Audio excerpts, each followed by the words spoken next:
மையமுடுகு நேர்களுக்கு வணக்கம். நீங்கள் இணைந்திருப்பது இன்றைய முக்கிய செய்திகளுடன். தாய் தந்தை தகராறை தடுக்க சென்ற சிறுமிக்கு நேர்ந்த துயரம்.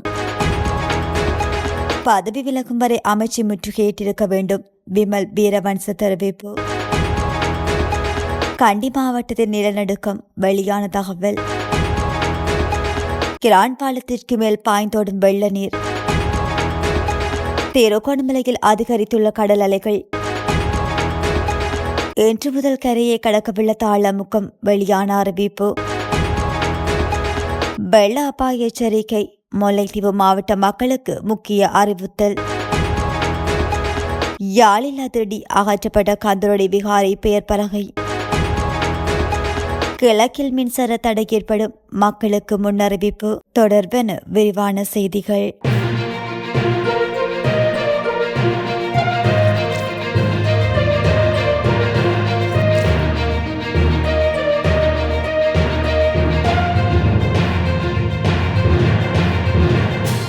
வீடொன்றில் கணவன் மற்றும் மனைவிக்கிடையில் ஏற்பட்ட தகராறில் கத்திக்கு துக்கியலாக்கி மகளொருவர் காயமடைந்துள்ளதாக கிங்கரகொட போலீசார் தெரிவித்துள்ளனர். பொலனறுவை கிங்கரகொட தெபரல பிரதேசத்தில் இந்த சம்பவம் இடம்பெற்றுள்ளது. சம்பவத்தில் 12 வயதுடைய மகளே இவ்வாறு காயமடைந்துள்ளதாக போலீசார் தெரிவித்துள்ளனர். சம்பவம் தொடர்பில் மேலும் தெரிய வருகையில் கிங்கரகொட தெபரல பிரதேசத்தில் உள்ள வீடொன்றில் கடந்த 5ஆம் தேதி கணவன் மற்றும் மனைவிக்கிடையில் தகராறு ஏற்பட்டுள்ளது. தகராறின் போது கணவன் தனது மனைவியை கத்தியால் குத்த முயன்ற போது அதனை தடுக்க முயன்ற 12 வயதுடைய மகள் கத்தி குத்துக்கிழக்காக்கி காயமடைந்துள்ளமை விசாரணையில் தெரிய வந்துள்ளது. காயமடைந்த மகள் பொலனறுவை பொது வைத்தியசாலையில் அனுமதிக்கப்பட்டுள்ளதாக தெரிவிக்கப்பட்டுள்ளது. சம்பவம் தொடர்பில் சந்தேக நபரான கணவன் போலீசாரால் கைது செய்யப்பட்டு மேலதிக விசாரணைகளை கிங்கரகொட போலீசார் மேற்கொண்டு வருகின்றனர். நாடாளுமன்றத்தில் கல்வி அமைச்சருக்கு எதிராக நம்பிக்கையில்லா பிரேரணையை சமர்ப்பித்தால் மாத்திரம் போதாது. பதவியை துறந்து வெளியேறும் வரை கல்வி அமைச்சை சுற்றி வளைத்திருக்க வேண்டும். மாணவர்களின் கல்வியுடன் விளையாடுவதற்கு மீண்டும் ஒருவரை எவருக்கும் இடமளிக்க கூடாது என தேசிய சுதந்திர முன்னணியின் தலைவர் விமல் வீரவன்ச தெரிவித்துள்ளார். கொழும்பில் நேற்று இடம்பெற்ற ஊடகவியலாளர் மாநாட்டில் இதனை அவர் குறிப்பிட்டுள்ளார். நாட்டில் கல்வி மறுசீரமைப்பு மேற்கொள்வது என்பது விளையாட்டல்ல. இது மிகவும் ஆழமாக கலந்துரையாடப்பட்டு நடைமுறைப்படுத்தப்பட வேண்டிய விடயமாகும். கல்வி மறுசீரமைப்பு முன்னெடுக்கப்படுவது எமது பிரச்சனை அல்ல, ஆனால் அவை நாட்டுக்கு பொருத்தமானவையாக இருக்க வேண்டும். ஆசிய அபிவிருத்தி வங்கியிடமிருந்து கிடைக்கப்பெறும் $200 மில்லியன் மீது கொண்டுள்ள ஆசையால் மாணவர்களின் எதிர்காலத்தை பலியாக்குவதற்கு இடமளிக்க முடியாது. மிகவும் சூட்சுமமான 6ஆம் தர மாணவர்களுக்கான பாடப்பரப்பில் பொருத்தமற்ற இணையதளம் ஒன்றில் பெயர் உள்ளடக்கப்பட்டுள்ளது.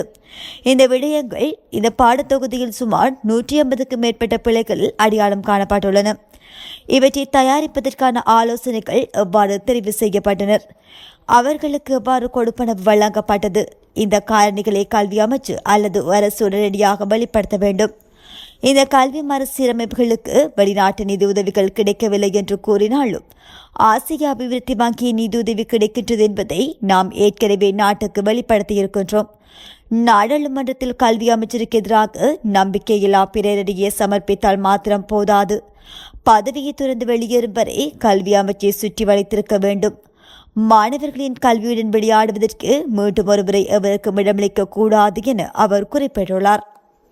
கண்டியோடுதும்பர பகுதியில் நேற்று மாலை நிலநடுக்கம் ஒன்று பதிவாகியுள்ளதாக புவியியல் ஆய்வு மற்றும் சுரங்க பணியகம் தெரிவித்துள்ளது. ரெக்டர் அளவுகோலில் குறித்த நிலநடுக்கம் 2.2 பதிவாகியுள்ளதாக தெரிவிக்கப்பட்டுள்ளது. ஒடதும்ப தேவகந்தி கிராமத்தில் நேற்று மாலை 5:05 மணியளவில் இந்த நிலநடுக்கம் ஏற்பட்டுள்ளது. இது ஒரு சிறிய நிலநடுக்கம் என்பதால் பொதுமக்கள் தேவையற்ற பீதியடைய வேண்டாம் என்று புவியியல் ஆய்வு மற்றும் சுரங்க பணியகம் தெரிவித்துள்ளது. மட்டக்களப்பில் சீரற்ற காலநிலையால் ஏற்பட்ட கடும் மழையினால் கிரான் புலி பாய்ந்தக்கல் பிரதேசங்களை இணைக்கும் கிரான் பாலத்துக்கு மேல் 4 அடி உயரத்துக்கு வெள்ள நீர் வழிந்தோடுகின்றது. இதன் காரணமாக புலி பாய்ந்தகல் பிரதேசத்துக்கும் கிரானுக்கும் இடையிலான வீதி போக்குவரத்து துண்டிக்கப்பட்டதுடன் படகு சேவை ஆரம்பிக்கப்பட்டு இடம்பெற்று வருகின்றது. பல குளங்களில் வெள்ள நீர் நிறந்ததை அடுத்து குளங்களின் வான்கதவுகள் அந்தந்த நீர்மட்ட அளவுகளுக்கு திறந்துவிடப்பட்டுள்ளன. இந்த தாழ்முகத்தால் நேற்றிரவு மழை பெய்ய ஆரம்பித்துள்ளதுடன் பலத்த காற்று வீசி வருவதாக தெரிவிக்கப்பட்டுள்ளது. இந்த நிலையில் மாவட்டத்தில் உள்ள பிரதான குளங்களான உன்னிச்சை, நவகிரி, தும்பாங்கேணி, ரூகம், கட்டுமுறி, வாகனேரி, வேலத்தந்தை, வடமுனை, புனானி, மாவடி, ஓடை போன்ற குளங்களின் நீர்மட்டம் உயர்ந்துள்ளது. இதனையடுத்து உன்னிச்சை குளத்தின் 2 வான்கதவுகள் 3 அடிக்கும் 1 வான்கதவு 4 அடிக்கும் திறந்துவிடப்பட்டுள்ளது. இதேவேளை ஏனைய குளங்களின் வான்கதவுகள் அந்தந்த குளத்தின் நீர்மட்டத்துக்கு அமைவாக வான்கதவுகள் திறந்துவிடப்பட்டுள்ளன. இதனையடுத்து தாளில பகுதிகள் மற்றும் நெல் வயல்கள் வெள்ள நீரில் மூழ்கி வருகின்றதுடன் கிரானுக்கும் புலிப்பாந்தகல் பிரதேசத்தை இணைக்கும் கிரான் பாலத்தினூடாக வெள்ள நீர் 4 அடி உயரத்திற்கு பாய்ந்து வருவதால் அந்த பகுதிகளுக்கான வீதி போக்குவரத்து துண்டிக்கப்பட்டுள்ளதாக தெரிவிக்கப்பட்டுள்ளது. திருகோணமலை கடற்பரப்பில் நேற்று அலைகள் சீற்றமாக வீசுவதை அவதானிக்க முடிந்ததாக தெரிவிக்கப்படுகின்றது.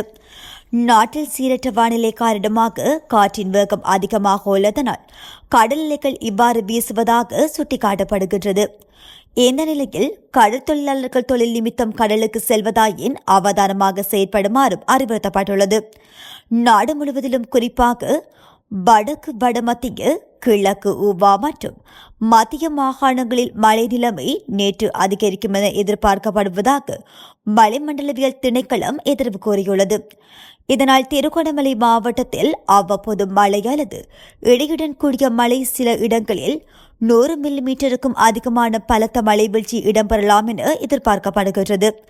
இதனால் கடற்தொழிலாளர்கள் மறு அறிவித்தல் வரை கடலுக்கு செல்வதை தவிர்த்துக் கொள்ளுமாறும் வளிமண்டலவியல் திணைக்களம் மேலும் தெரிவித்துள்ளமை குறிப்பிடத்தக்கது. இலங்கைக்கு தென்கிழக்காக பங்களா விரிகுடாவில் நிலை கொண்டுள்ள விருத்தியடைந்த தாளமுக்கம் தென்மேற்கு பங்களா விரிகுடா ஊடாக மேற்கு திசையாகவும் வடமேற்கு திசையாகவும் நகர்ந்து செல்லும் என எதிர்வு கூறப்பட்டுள்ளது. இதன்படி இன்று மாலை 5:30 மணிக்கும் இரவு 11:30 மணிக்கும் இடைப்பட்ட காலத்தில் ஹம்பாந்தோட்டை மற்றும் கல்முனை ஆகியவற்றுக்கிடையில் இலங்கை கரையை உணர்த்துச் செல்வதற்கான சாத்தியம் அதிகம் உள்ளதாக வளிமண்டலவியல் திணைக்களம் எதிர்வு கூறியுள்ளது. இன்று பிற்பகல் 2 மணியளவில் பொத்துவிலுக்கு தென்கிழக்காக 250 கிலோமீட்டர் தொலைவில் இந்த தொகுதி நிலை கொண்டுள்ளதாகவும் திணைக்களம் தெரிவித்துள்ளது.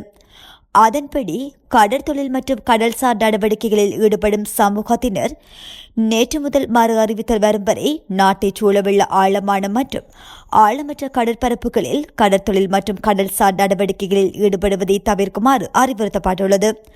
அதேபோல வளிமண்டலவியல் திணைக்களத்தினால் இது தொடர்பில் வெளியிடப்படும் எதிர்கால முன்னறிவிப்புகள் குறித்து அவதானமாக இருக்குமாறு கேட்டுக் கொள்ளப்படுகிறார்கள்.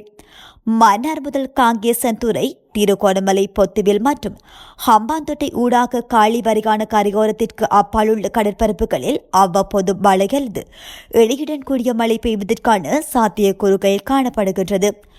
நாட்டைச் சூழவுள்ள ஏடிய கடற்பரப்புகளில் மாலை அல்லது இரவு வேளையில் ஆங்காங்கே மழை அல்லது இடியுடன் கூடிய மழை பெய்யக்கூடும். காற்று வடகிழக்கு திசையில் இருந்து வீசும். காற்றின் வேகம் மணிக்கு 35 தொடக்கம் 45 கிலோமீட்டர் அளவில் காணப்படும். நாட்டைச் சூழவுள்ள கடற்பரப்புகளில் காற்றின் வேகமானது அவ்வப்போது மணிக்கு 60 தொடக்கம் 70 கிலோமீட்டர் வரை அதிகரிக்கக்கூடும். நாட்டைச் சூழவுள்ள கடற்பரப்புகள் அவ்வப்போது கொந்தளிப்பாகவும் மிகவும் கொந்தளிப்பாகவும் காணப்படும். காங்கேசன்துறை முதல் திருகோணமலை மற்றும் பொத்துவில் ஊடாக ஹம்பாந்தோட்டை வரைக்கான கரையோரத்திற்கு அப்பால் உள்ள கடற்பரப்புகளில் அலைகளின் உயரம் சுமார் 2.5 தொடக்கம் 3.5 மீட்டர் வரை அதிகரிப்பதற்கான சாத்தியம் உள்ளது. இடியுடன் கூடிய மழை பெய்யும் சந்தர்ப்பங்களில் அப்பிரதேசங்களில் தற்காலிகமாக பலத்த காற்று வீசக்கூடும் என்பதுடன் அக்கடற்பரப்புகள் தற்காலிகமாக மிகவும் கொந்தளிப்பாகவும் காணப்படும் என திணைக்களம் தெரிவித்துள்ளது. இலங்கையின் தென்கிழக்கு பங்களா விரிகுடாவில் உருவான ஆழ்ந்த காற்றழுத்த தாழ்வு மண்டலம் காரணமாக நிலவும் சீரற்ற காலநிலை தொடர்பில் பொதுமக்கள் அவதானமாக செயற்படுமாறு முல்லைத்தீவு மாவட்ட அழுத்த முகாமைத்துவ ஒருங்கிணைப்பு அலகு கேட்டுக் கொண்டுள்ளது. இந்த விடயம் தொடர்பில் முல்லைத்தீவு மாவட்ட அழுத்த முகாமைத்துவ ஒருங்கிணைப்பு அலகு வெளியிட்டுள்ள அறிவிப்பில் தெரிவிக்கப்பட்டுள்ளதாவது: மொத்தையன்கட்டு நீர்ப்பாசன பிரிவின் கீழ் மொத்தம் 10 குளங்கள் உள்ள நிலையில் அவற்றில் தற்போதைய நிலவரம் வெளியாகியுள்ளன. இதற்கமைய முத்தையன்கட்டு குளம் பராமரிப்பு பணிகள் காரணமாக நீர்மட்டம் குறைக்கப்பட்டுள்ளது. தண்ணிமறிப்பு குளம் வான்கதவு ஏற்கனவே திறக்கப்பட்டுள்ளதுடன் மழை நிலவரத்தை பொறுத்து திறப்பு மேலும் அதிகரிக்கப்படும். மாதவளசிங்க குளம், கணுக்கணி குளம், உடியார்கட்டு குளம், விசுவமடு குளம், மருதமடு குளம் வான் பாய்ந்து கொண்டிருக்கின்றன. தட்டியார்பாலை குளம் வான்பாயும் நிலையில் உள்ளது. எதிர்பார்க்கப்படும் கருமழை காரணமாக வான்பாயும் அளவு நேற்று முதல் மேலும் அதிகரித்து காணப்படுகின்றது. இதனால் குளங்களின் கீழ்ப்பகுதிகளில் வெள்ளம் ஏற்படும் அபாயம் காணப்படுகின்றது. குறிப்பாக கழிவார்களுக்கு அண்மையில் மற்றும் தாழ்வான பகுதிகளில் விவசாயம் செய்பவர்கள் இந்த காலகட்டத்தில் நெற்பயிர் நிலங்களுக்கு செல்ல வேண்டாம். தவிர்க்க முடியாத காரணங்களால் செல்ல வேண்டியிருந்தால் உயரமான பாதுகாப்பான இடங்களை முன்கூட்டிய அடையாளம் காணவும் என குறிப்பிடப்பட்டுள்ளது. வலிகாமம் தெற்கு பிரதேச சபையில் நிறைவேற்றப்பட்ட தீர்மானத்திற்கு அமைவாக கந்தரோடை விகாரி என பொறிக்கப்பட்டிருந்த பெயர் பலகை நேற்றைய தினம் அகற்றப்பட்டுள்ளது. யாழ்ப்பாணம் வலிகாமம் தெற்கு பிரதேச சபையினால் கந்தரொடி பகுதியில் விகாரிகள் அமைந்துள்ளதாக கூறப்படும் பகுதிகள் கந்தரொடி தொல்லியல் ஆய்வு மையம் என அடையாளப்படுத்தப்பட்டதை அடுத்து கந்தரொடி விகாரி என நாட்டப்பட்டிருந்த பெயர் பலகை அகற்றப்பட்டுள்ளது. யாழ்ப்பாணம் காங்கேசன்துறை வீதியில் சுண்ணாகம் சந்தைக்கு அருகில் தனியார் காப்புறுதி நிறுவனம் ஒன்றினால் கந்தரொடி விகாரி என திசை காட்டும் பெயர் பலகை நடாத்தப்பட்டிருந்தது. இந்த நிலையில் கந்தரொடி விகாரிகள் அமைய பெற்றுள்ளதாக கூறப்படும் புராதன இடத்தினை தொல்லியல் ஆய்வு மையம் என அடையாளப்படுத்தப்பட வேண்டும் என பிரதேச சபையில் அண்மையில் தீர்மானம் நிறைவேற்றப்பட்டது.